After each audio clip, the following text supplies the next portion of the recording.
Good afternoon, good afternoon, good afternoon. Unfortunately, um, yesterday, not, yes, yesterday, no, day before yesterday, there was, some shootings around, Austin, Texas, and there was a press conference. And shout out to CBS Austin. Here's that press conference now.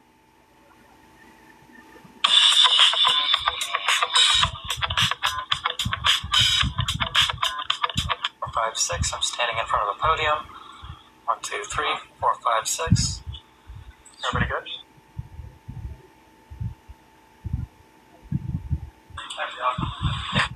Thank you for being here. I want to start off by first thanking the brave men and women of the Austin Police Department, led by our Chief of Police, Chief Lisa Davis. I'm very proud of all of our public safety personnel. Chief Davis, recognizing the need for lots of eyes on this incident, not knowing what we were dealing with, needing professionalism, activated a command center to be part of our experience here today. So our fire, EMS, emergency management, the counter assault strike team, all of those organizations were together as part of a command center today. And before we get into the details of what's going on, I want to take a minute to recognize that, because when we're talking about keeping Austinites safe, having those professionals together, I will tell you, it is wonderful to watch, even under these circumstances, because you see professionalism and deep caring for making sure that our city is safe when they're together. There are no silos. It is one team, and so I am very thankful for these public safety professionals. I have been in contact with a number of people, including the mayor of Manor, Mayor Harvey, and we'll talk a little bit more about all of that. But I've also been in contact with Governor Abbott, who has extended his support to Austin. This was a rapidly evolving event involving multiple incidents in multiple locations, and the chief will walk you through some of that. APD responded very quickly and with all investigative and patrol assets, including Air One. As I indicated, I'm also appreciative of the Manor Police Department and Mayor Harvey's help in that regard. I'm thankful for DPS's role in this, and Travis County the Travis County Sheriff's Office as well. You will hear more. Before, there were 4 victims of gunshot wounds. One was serious, but is in stable condition. The victims of these crimes and their families are in our prayers. And finally, I want to say, before turning it over to the chief, is how appreciative I am of the people of this city, the people of Austin, who, when a warning goes out, they're diligent, they pay attention to that, they are watching out for each other, and they're doing it in a way so that our city is safer as a result of that. And I just want to say from the bottom of my heart, thank you to the people of Austin for accommodating what we need to do when we have circumstances like this. I'm very appreciative. We're going to learn more about all of this in the coming days. We ask, as always in these situations, to please allow law enforcement to do their work. I'm now going to turn it over to Chief Davis to go over a preliminary timeline of the events and give you more details. Chief? Thank you, Mayor. I want to start by saying that our hearts are certainly with the victims of this and the families of those involved in this senseless violence. I want to share some preliminary information with you, but also want you to understand how complex this whole situation was, and how this spanned from yesterday, about 3:45, till today. So regarding those shootings, at this point we have 2 suspects in custody. We have a 15-year-old and a 17-year-old. How did they get the weapons? The 17-year-old has a warrant for a theft of a gun from the same store that the 15-year-old stole a gun from yesterday. So we were first notified of this, that they stole a vehicle from an apartment complex. Okay. APD was notified about the theft of the firearm. At that point, we were not aware that these 2 cases were connected. What transpired after that was an estimated of 20 service calls related to these individuals, predominantly in South and East area Boston, areas of Boston. And so you imagine shots being fired at a firehouse 2 times. They fired at a firehouse and struck a truck into apartment buildings where officers then had to go door to door, ensuring that everyone inside those homes were safe, and they did that. Resources were immediately called in to assist patrol. We started to make connections and identify those similarities, and then realized that the series of stolen vehicles were involved. They stole over 4 vehicles during this whole spree. Again, Just being a whole bunch of which made it difficult whining. to connect those calls and how all those came together. This series of events led our officers to utilize all resources available for their investigation, from technology, air support, K-9, METTAC, key APD units, DPS, Travis County Sheriff's Office, and Manor PD, and officers again going door to door. Meet Go Dogs, the fastest food truck around. Meet Mylanta tonight. It's faster. It makes heartburn after dinner history. It works on contact with a soothing honey chamomile flavor. Mylanta, faster than heartburn. South Carolina DNR presents Palmetto Protectors, inspiring a new way forward.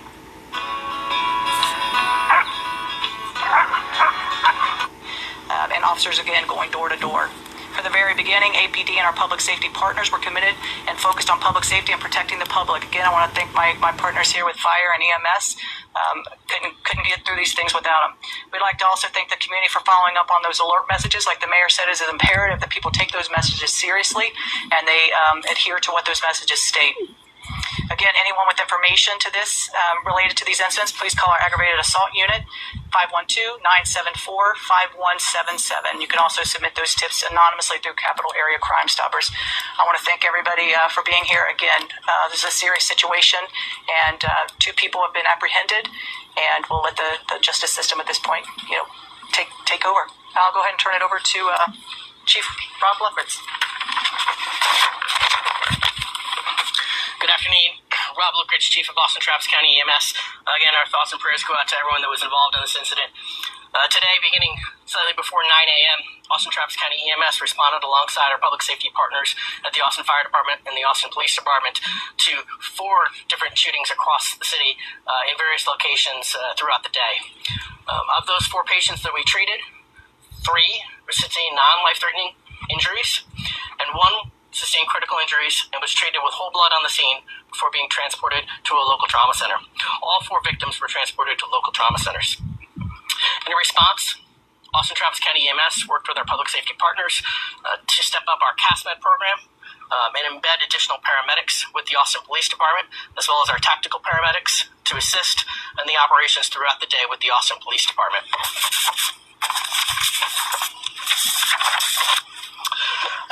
I just again want to highlight what was mentioned earlier.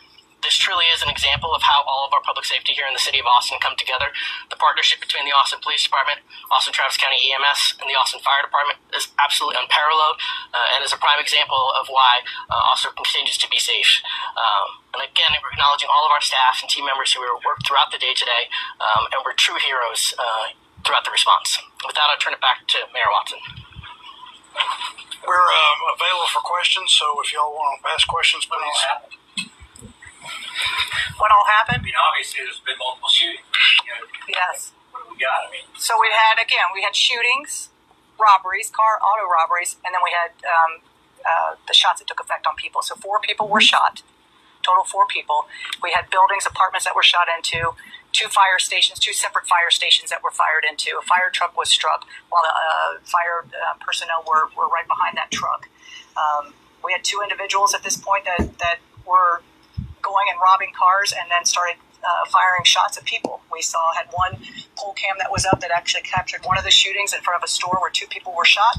A woman sitting there, standing there talking to someone, and they drive by and they shoot out their window and striking her. And so a motive, I don't know what a motive is. I don't know what motive would drive anybody to come and drive around senselessly in this city and in multiple parts of the city shooting. And so at this point, Manor PD, Travis County Sheriff's Office, they went toward Manor. They made that traffic stop on that vehicle that we put out, the white Kia, and they made the stop. The subjects got out and ran, and they were apprehended. 2 of the people were apprehended. At this point, there may be a 3rd involved, so that scene is still being handled for public safety measures to ensure that we get that 3rd person. But the 2 that we had on video, the 2 we were looking for, are in custody. You said maybe a third person. Just want to confirm. Is there a third person, or is There was a third person that the Travis County Sheriff's Office said ran from the car. Now, where this person became involved, we're not sure of that, but we do know the two that we were looking for have been apprehended. And then you mentioned the shooting at the fire stations and truck being hurt. I mean, coming from a first responder perspective, what does that mean for all of the agencies involved in this when, another first responding unit like Austin Fire gets involved in this manner? Well, I think I think it touches everybody, and it doesn't matter if it was a car dealership that was struck or it happened to be a fire station or a police station. These are dangerous kids out causing havoc in this city, and they had to be taken into custody, and they were safely. Do we know if it was one shooter that was doing the shooting and maybe one driving? We heard that there were multiple different cars. Were these like they just went from car to car stealing? So I want you to remember talking about the complexity of this, right? And so when that investigation is still continuing, they've just been apprehended. Those are the things that will be determined. To speak a little bit on the timing of when it was realized that multiple of these incidents were correlated with each other, like a timeline. Was it around midnight? Was it around 4 a.m. this morning? Just talk to me about when exactly. Yeah, so once all those calls came in on Saturday, they stopped for a while. And so I don't know if if they at that point decided to go get some sleep or what happened, but then it picked back up at 8, after 8 o'clock this morning when a man walking his dog was struck in the back with gunfire. So that's when, and then that description of that car came up, and so at that point it's pulling it all back together. All these things and the randomness of it is all of this related.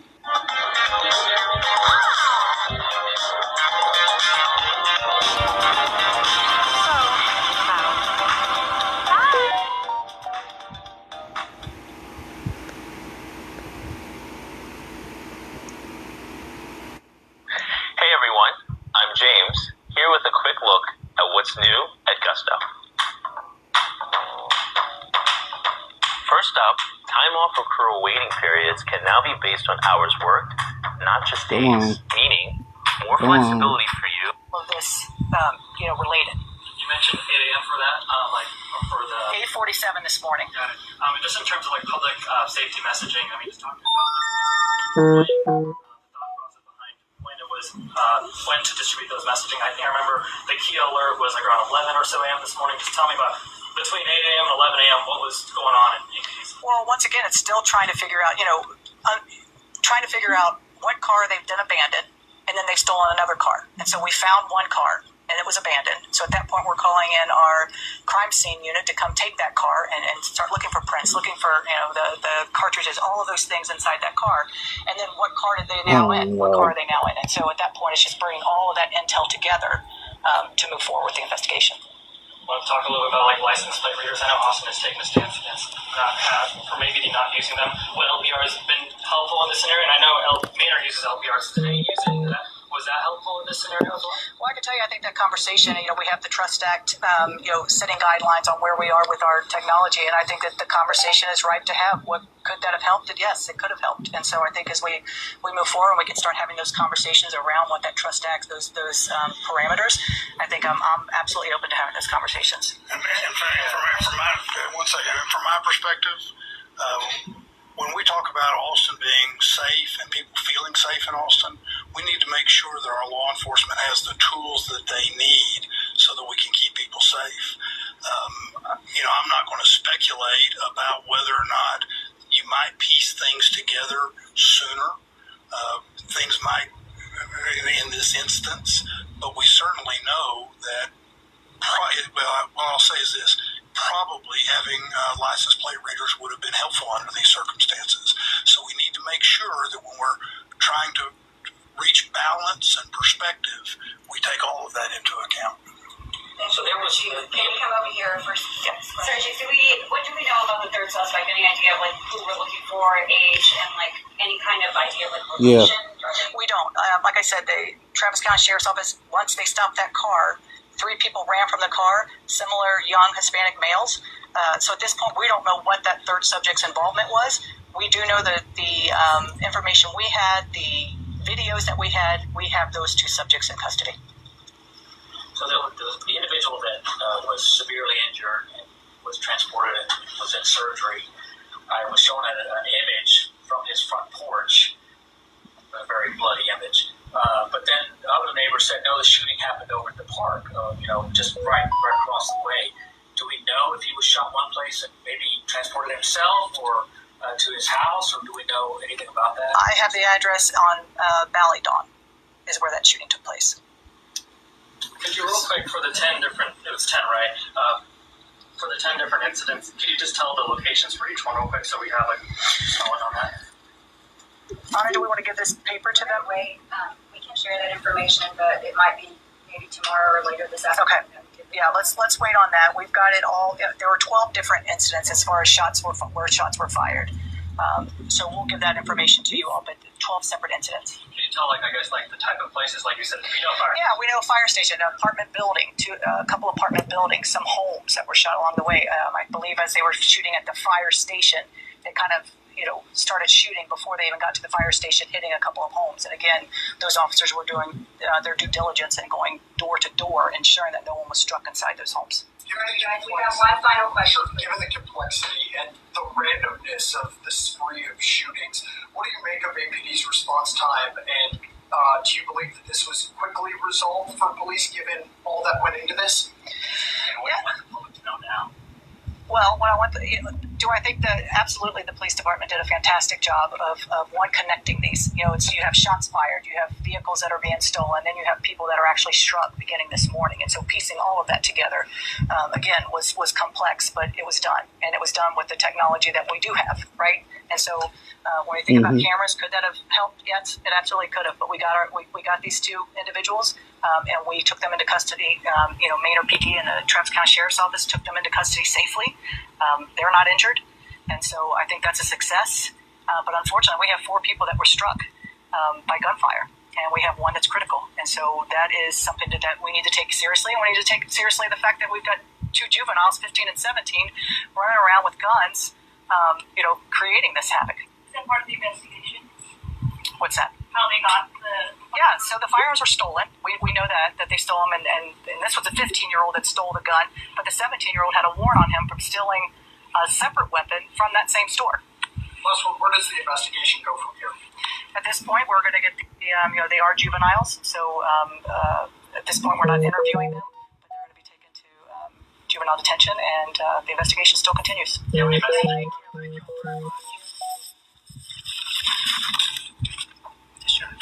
Thank you.